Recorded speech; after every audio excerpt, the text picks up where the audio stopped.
India மற்றும் இங்கிலாந்து அணிகளுக்கு எதிரான கிரிக்கெட் தொடர் என்பது தற்போது இங்கிலாந்து நாட்டில் வைத்து நடைபெற்று வருகிறது. இந்த இரு அணிகளுக்கு எதிராக 5 T20 போட்டிகள் மற்றும் 3 ஒருநாள் போட்டிகள் கொண்ட தொடர் நடைபெற்று வந்தது.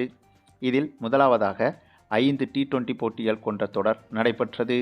அந்த T20 போட்டிகள் கொண்ட தொடரில் இங்கிலாந்து அணி வெற்றி பெற்று தொடரை கைப்பற்றியிருந்தது. அதன் காரணமாக T20 தொடரை இழந்த இந்திய அணி ஒருநாள் தொடரை கைப்பற்றி இங்கிலாந்து அணிக்கு பதிலடி கொடுக்க வேண்டும் என்ற முனைப்பில் இருந்தது. இந்த சூழலில்தான் ஒருநாள் தொடரும் தொடங்கியது. அதுவும் T20 தொடரில் இந்திய அணி தோல்வியடைந்தது என்பது அவ்வளவு பெரிய விஷயம் ஒன்றும் கிடையாதுங்க. ஏனென்றால் T20 தொடரை பொறுத்தவரையில் இந்திய கேப்டனாக அனுபவம் இல்லாத ஸ்ரேயஸ் ஐயர் தான் கேப்டனாக செயல்பட்டார். அதேபோல அனுபவம் இல்லாத இளம் வீரர்களுக்கு அந்த தொடரில் இந்திய அணி நிர்வாகம் வாய்ப்பு கொடுத்து பார்த்தது. ஆகவேதான் T20 தொடரை இந்திய அணி இழந்திருந்தது என்று கூட சொல்லலாம். அதாவது புதிய கேப்டன், புதிய இளம் வீரர்கள் என இளம் வீரர்களுக்கு வாய்ப்பு கொடுத்து பார்க்கவே அந்த T20 தொடரை இந்திய அணி நிர்வாகம் இப்படியாக அணுகியது. அந்த ஒரு முயற்சி என்பது இந்திய அணிக்கு பலனளிக்கவில்லை என்றுதான் சொல்ல வேண்டும். அதனால்தான் T20 தொடரை இந்திய அணி இழந்திருந்தது. ஆனால் ஒருநாள் தொடரை பொறுத்தவரையில் அப்படியே நேர்மாறாக இந்திய சீனியர் வீரர்கள் ஒருநாள் தொடருக்கு வந்துவிட்டனர். ரோஹித் சர்மா, விராட் கோலி, பும்ரா, KL ராகுல், சுப்மன் கில் என நட்சத்திர அனுபவம் வாய்ந்த வீரர்கள் இந்திய ஒருநாள் அணிக்கு வந்துவிட்டனர். இதனால்தான் இந்திய ஒருநாள் அணியை வீழ்த்துவது என்பது இங்கிலாந்து அணிக்கு சவாலாக இருக்கும் என்று இதற்கு முந்தைய வீடியோக்களில் நாமும் அடிக்கடி கூறி வந்தோம். அதை உறுதிப்படுத்துவது போல இந்த இரு அணிகளுக்கு எதிராக நடைபெற்ற அதிகாரப்பூர்வ முதல் ஒருநாள் போட்டியில் டாஸை வென்ற இங்கிலாந்து அணி முதலில் பேட்டிங்கை தேர்வு செய்திருந்தது. அதனைத் தொடர்ந்து பேட்டிங் செய்ய களமிறங்கிய இங்கிலாந்து அணி இந்த முதல் ஒருநாள் போட்டியில் சாதாரணமாக 400 ரன்களை கடந்துவிடும் என்றுதான் எதிர்பார்த்தனர்.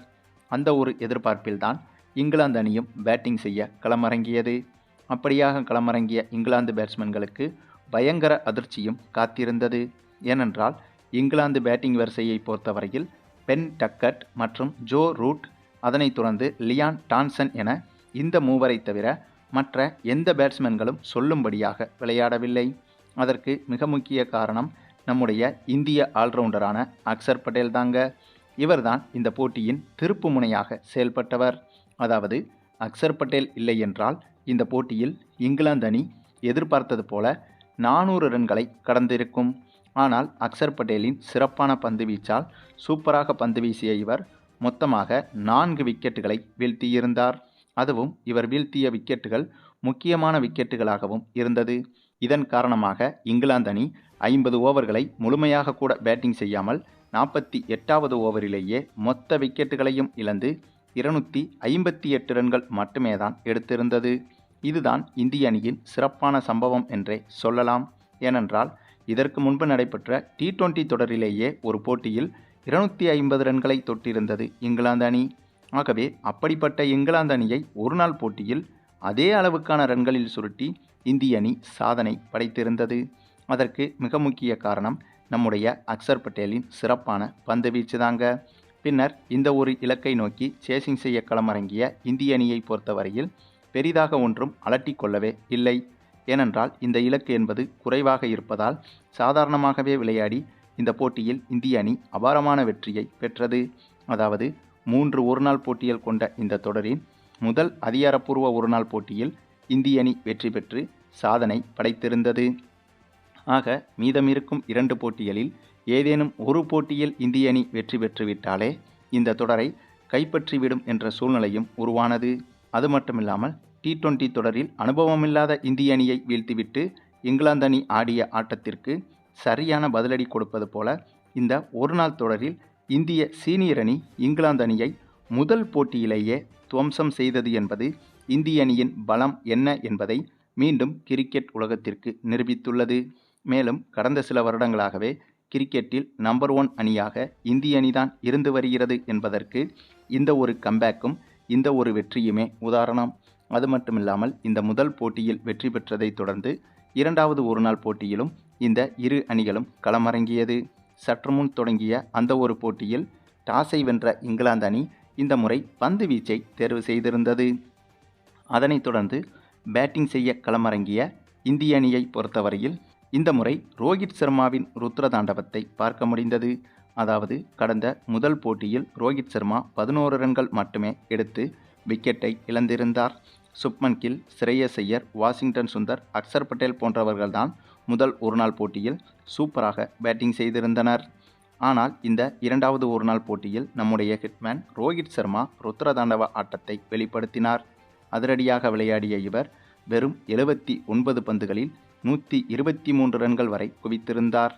இவரை தொடர்ந்து விராட் கோலியும் அரை சதத்தை கடந்திருந்தார். விராட் கோலியை தொடர்ந்து தமிழக வீரர் வாஷிங்டன் சுந்தரும் 79 ரன்கள் வரை எடுத்திருந்தார். இப்படியாக இந்த இரண்டாவது ஒருநாள் போட்டியிலும் இந்திய அணியின் ஆதிக்கம் என்பது பேட்டிங்கிலேயே நன்றாக தெரிந்தது. பின்னர் கடைசி வரை சூப்பராக விளையாடிய இந்திய அணி 50 ஓவர்கள் முடிவில் 7 விக்கெட் இழப்பிற்கு 393 ரன்கள் வரை எடுத்திருந்தது. இந்த ஒரு இலக்கு என்பது கடினமான இலக்கு என்பதைப் போல தெரிந்தாலும் இந்த போட்டி நடைபெறுவது இங்கிலாந்து நாடாக இருப்பதால் சொந்த மைதானம் என்ற அட்வான்டேஜை வைத்துக்கொண்டு இவ்வளவு பெரிய இலக்கையும் இங்கிலாந்து அணி சேசிங் செய்துவிடும் என்றுதான் பலரும் எதிர்பார்த்தனர். ஆனால் நம்முடைய இந்திய அணியில், அதாவது இந்த ஒருநாள் அணியில் பும்ரா என்ற மிகப்பெரிய நம்பர் 1 உலக சாதனை பந்து வீச்சாளர் இருக்கிறார். ஆகவே பும்ராவை வைத்துக்கொண்டு ஒரு போட்டியில் எதிரணி 393 ரன்களை சேசிங் செய்வது என்பது கனவில்தான் சாத்தியம். அந்த ஒரு நம்பிக்கையில்தான் இந்திய அணியும் பந்து வீச களமிறங்கியது. அப்படியாக பந்து வீச களமிறங்கிய இந்திய அணியில் பலரும் எதிர்பார்த்த பும்ரா அவருடைய வேலையை சிறப்பாகவே செய்தார். ஆனால் பலரும் எதிர்பார்க்காத இன்னொருவர் தான் நம்முடைய அக்சர் பட்டேல். கடந்த முதல் போட்டியில் சிறப்பாக பந்து வீசி 4 விக்கெட்டுகளை வீழ்த்திய இவர் இந்த போட்டியிலும் பந்து வீச்சில் மிரட்டிவிட்டார்.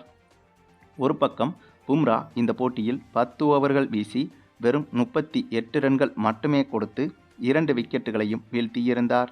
அதே சமயம் மறுபக்கம் நம்முடைய அக்சர் பட்டேல் 10 ஓவர்களை வீசி 54 ரன்கள் கொடுத்திருந்தாலும் 4 விக்கெட்டுகளை வீழ்த்திவிட்டார். அந்தளவுக்கு அக்சர் பட்டேலின் பந்து வீச்சு என்பது இந்த போட்டியிலும் இந்திய அணிக்கு மிகப்பெரிய பலமாக மாறியது. இதன் காரணமாக இந்த போட்டியில் 269 ரன்னில் இங்கிலாந்து அணி ஆல் அவுட் ஆகி இரண்டாவது தோல்வியை தழுவியது. அதே சமயம் இந்த இரண்டாவது போட்டி என்பது வார்ம் அப் மேட்சாக நடைபெற்ற போட்டி என்பதால் இதே போல ஒரு ஆட்டத்தை இரண்டாவது அதிகாரப்பூர்வ ஒருநாள் போட்டியிலும் இந்திய அணி வெளிப்படுத்தி ஒரு போட்டி மீதம் இருக்கும் போதே இந்த தொடரை இந்திய அணி கைப்பற்றிவிடும் என்ற நம்பிக்கையும் இந்திய அணிக்கு வந்துவிட்டது.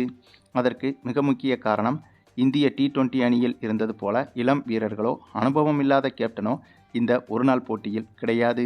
ஏனென்றால் இந்த ஒருநாள் போட்டியில் அனுபவம் வாய்ந்த வீரர்களும் அனுபவம் வாய்ந்த கேப்டனும் இருக்கின்றனர். ஆகவே அதை வைத்து பார்க்கும்போது இந்த ஒருநாள் தொடர் என்பது இங்கிலாந்து அணிக்கு சிம்ம சொப்பனமாக மாறிவிட்டது. சரி, நீங்கள் சொல்லுங்கள், இந்திய அணியின் இந்த ஒரு அபாரமான தொடர் வெற்றிகளை பற்றியும் இந்த ஒருநாள் தொடரை இந்திய அணி எளிதாக கைப்பற்றிவிடுமா என்பதை பற்றியும் உங்களுடைய கருத்துக்களையும் கமெண்டில் தெரிவிங்க.